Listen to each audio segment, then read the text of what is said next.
Alright, I am once again gonna do a fast for someone who has been very inspirational to how I handle love and relationships. So this video is kind of interesting because I usually record videos bragging about fasts after they're done, but I'm doing one at hour 0 right now to kind of change it up a little bit and to allow myself to get comfortable with various differences. So today is Taylor Swift's 32nd birthday, and I hope to fast 32 hours in her honor because she has been a great inspiration on the idea that it's okay to break up and that life goes on after you break up. That used to be a very challenging subject for me, actually. A lot of times I knew it was time to break up. I knew it from the point of view of the relationship, but what I didn't know was that how to live life after the breakup and how I would be judged for breaking up. That used to be a big barrier for me. We like to call it the sunk cost fallacy in economics, right? You've already invested so much into something. You don't see the light at the end of that tunnel. I used to have that problem with breaking up.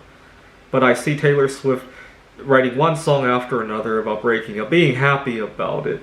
And that's when I... unfortunately, she doesn't speak up about being accepted for breaking up. I guess she does in her songs, but I wish there was more discussion about that. But she likes her privacy. That's fine. Now, so I'm going to fast in her honor because of the influence it has given me. I also want to fast for one other reason. I need to reset some my viewpoint on food for something. I had gotten into a verbal disagreement with my landlord.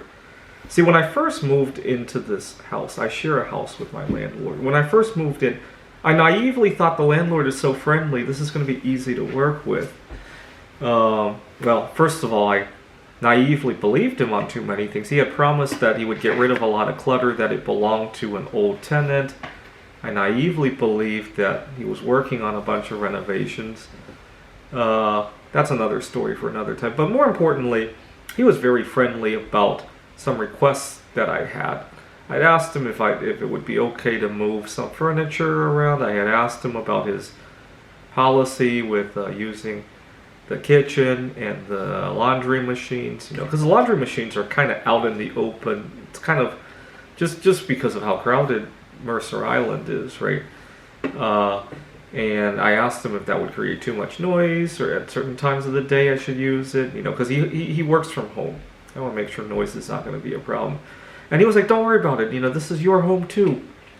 And I was a little bit naive, and that gave me a good warm fuzzy feeling. I came to realize that there's a very thin line between being too friendly and boundary kind of issues. So when I first moved into here, you may have recalled I had a series of videos where I didn't want to eat.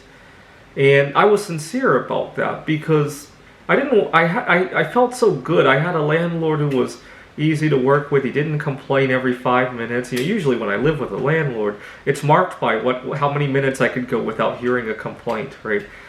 He didn't complain all the time. I thought he was going to get rid of all this clutter, right? And also, I didn't want to spoil the environment by eating.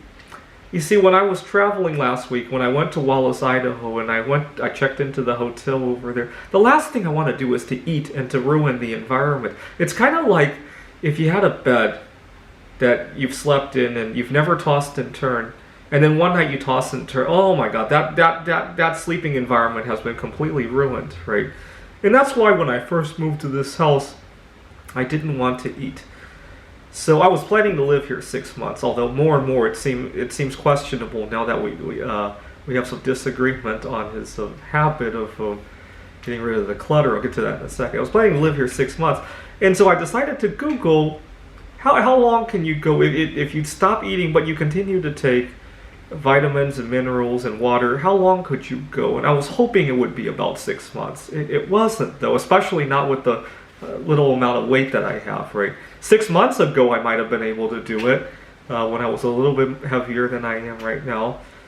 And I was sad. I didn't want to eat in here because I didn't want to spoil the environment. Okay, so I went 44 hours, if I remember correctly. uh, fasting. And then I went to the kitchen to cook something. And as soon as I did it, I instantly regretted doing it because my landlord made a big scene commenting about my choice of food, my choice of cooking, and I tried to tune it out. I was 44 hours into fasting. I didn't have a whole lot of energy to argue with him, so I just tried to tune it out. I got through my meal, I cleaned up, and I instantly regretted it because now I had spoiled the environment, and I so badly wanted to leave the apartment after that. That's kind of why I took the trip to Wallace. I wanted to start over again. I needed to go to Wallace anyhow to connect with a few old friends.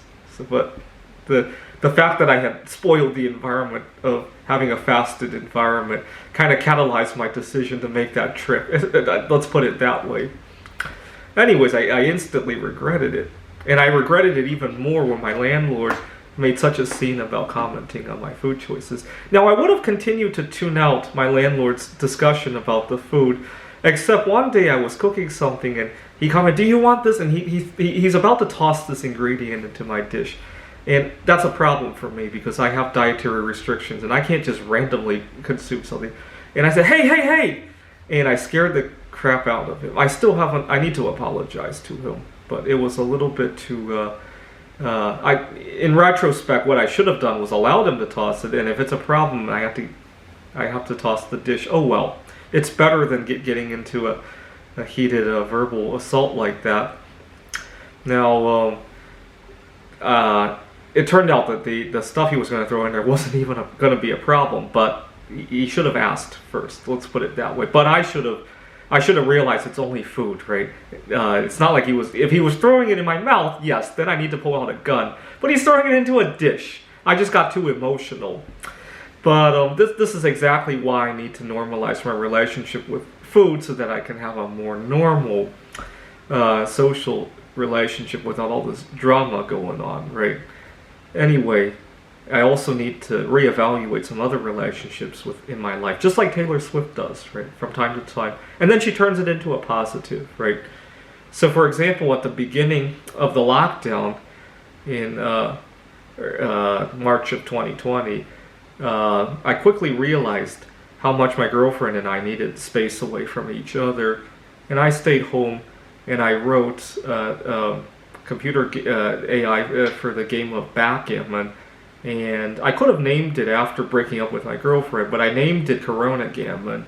And it's had a few iterations of improvements, and which very well timed. I have a Omicron version of Corona Gammon that I'm working on right now. Anyways, my first time recording a video at hour 0 of fasting. I didn't want to do it in the past because I've never done it this way, and I didn't want to jinx myself or, embarrass myself, right? Thanks for watching.